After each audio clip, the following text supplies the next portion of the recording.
figured I would do something radically different compared to my usual content on YouTube and give you a quick little diecast tour throughout my bedroom. Nothing better to do on Christmas holidays anyway. I'm actually not the biggest Dale Jr. fan, but his 2002 and 2003 Busch Series cars were both unlockable cars in NASCAR Thunder 2003 and 2004. Spent a lot of time driving these cars when I was a kid, playing these games on the GameCube and Xbox, so I figured why not have these? They're great looking cars, and they represent a really important period in the history of NASCAR. Ratings were through the roof. Dale Jr. was the man. He was highly competitive each weekend, regardless of what series he raced in. It was a great period to watch NASCAR, and they're flanked with a couple of Corvette C7Rs in Summit liveries.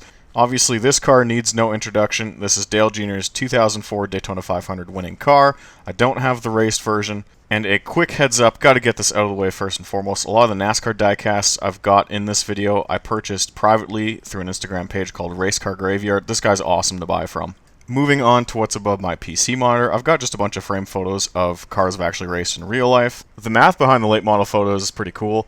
In both shots at different tracks, I'm actually outright leading the race. The big picture is from Prince George in 2019. It's about 15 laps into the race. I was pulling away from the pack, and I believe that's coming out of turn 2. And then the smaller photo, I'm leading a heat race at Penticton Speedway. Underneath it, a lot of people don't actually know this, but I am a 2-time overall iRacing Series champion in the K&N car. I think it's now the Arkham Menard Series. And for a couple months in 2018, I did have the outright track record at Penticton Speedway, which is just really funny. There were some guys posting on Facebook that the track record would fall that weekend, and it sure did, boys. It was me. So I kind of want to get that Facebook screenshot framed too. Top shelf next to my computer is all my real-life racing stuff from this season alone, or at least a lot of it is.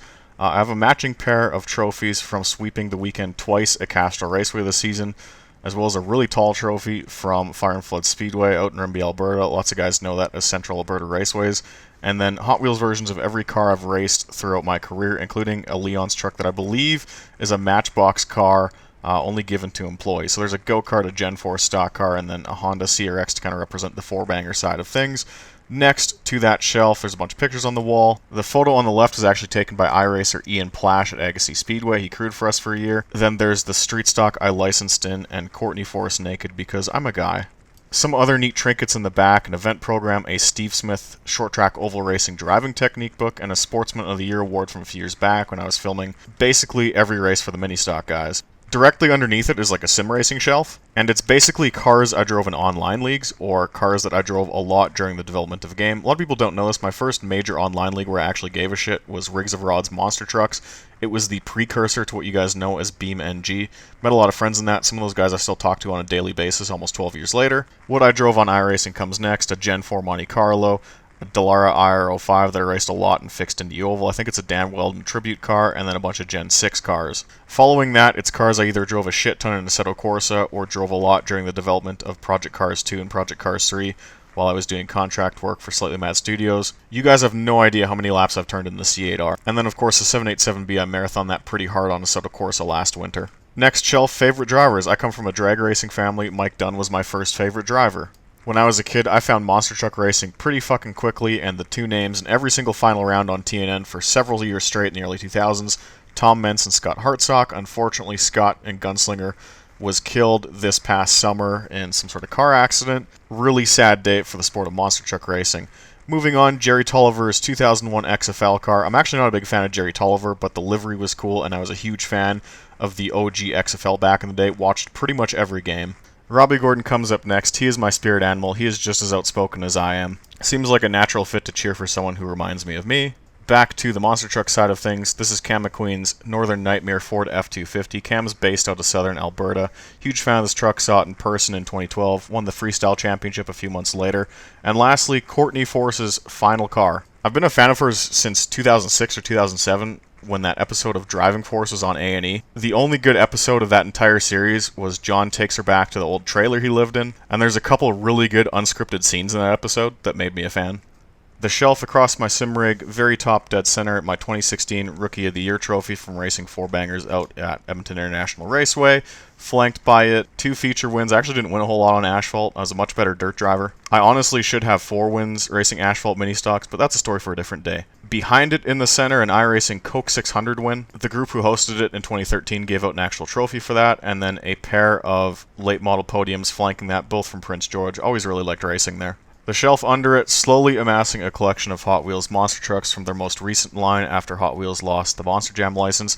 I'm not a big fan of like cringe fantasy trucks, so I'm probably just going to stick to stuff with the Hot Wheels logo on it or Team Bigfoot stuff. I do have at least 60 to 70 Hot Wheels Monster Jam trucks from the small tire line that ran from 2000 to 2004, but I don't know how to display that many trucks on a single shelf. Next up, the shelf of Pain and Suffering, not just because it's a shelf dedicated exclusively to Dodge stuff or Gen 4 stock cars, because we miss both of those dearly, but this is the Kasey Kahne shelf. For those who are just getting into NASCAR, before Kyle Larson came along and dominated everybody, Kasey Kahne in the early 2000s was supposed to be the original Kyle Larson, and it just never panned out that way. I mixed some other trinkets in there as well. There's a couple of generic Hot Wheels Dodge Charger Gen 4 stock cars, a Ryan Newman 164 scale race car and test car because Ryan Newman was godly, a Mayfield 164 car, my late model Rookie of the Year plaque I got in 2017, a Pinty Series ticket from when they last raced here in 2019, some late model contingency stuff, some 5-star stickers, as well as my NASCAR Weekly Series licenses from both 2016 and 2017. As you can tell, I very much miss when NASCAR was good. So, going from the Dodge shelf to the accidental Camaro shelf, which I promise was an accident because in going through my diecast collection, I did not realize how many Chevy Camaros I had kicking around. They're arranged by speed with some LEGO Speed Champions in the back. At the top end of the spectrum, we have Courtney Force and Alex Laughlin's NHRA cars. On the slower end of the spectrum, we have a pretty rare diecast. This is Pat Musey's Super Pro Camaro. If that name sounds familiar because some of you guys watch Street Outlaws, this is Lizzie Musey's dad. Lots of variants of Camaros here. There's a Daytona 500 event car from 2019 when my buddy went down to Florida and picked it up for me. I promise I'm not a Chevy fanboy. This was an accident. Below that, the drag racing shelf. This is a cool shelf. So my family has been involved in drag racing since the 1960s. My cousin Nathan currently campaigns a Nostalgia Nitro Funny car. So underneath his hero card, I've got both body styles he's most recently run. He ran a Plymouth Arrow for the better part of a decade. You'll know that car as a Mitsubishi, but I don't know the model name. And a few years back, they switched to the Mustang body. There are several deceased drivers on the shelf. The ultra-small blue and yellow dragster is the car Blaine Johnson died in at Indianapolis in 1996. And then parked next to him is the 1995 championship car of Scott Coletta, who would pass away at Englishtown in 2008, I believe, in the DHL Toyota Camry. Further on back is the Alan Johnson racing car of Gary Scelzi. Scelzi back in the day was sponsored by Winston and took over for Blaine Johnson, but of course, because this was a children's toy, they have given it the generic Alan Johnson racing branding, and that's Tony Schumacher's Army car in the back. We used to have an IHRA national event here at Castro Raceway that was fucking huge, so there is a commemorative tag from 2007 when the event actually had more pro category cars than the NHRA did, and now we get into some really obscure diecasts. This is Elaine Larson's Jet Dragster. It's a 4-car jet car team based out of Florida. They came here once in 2014, which you gotta think Florida to Alberta is a crazy trek, and then next to it, Tommy Johnson Jr.'s Mopar car from either 1994 or 1995. There's a famous clip of this car hitting the throttle and the rear tires coming off, so I have that diecast. And now we make it over to the corner of my room. This is an obscure piece of me.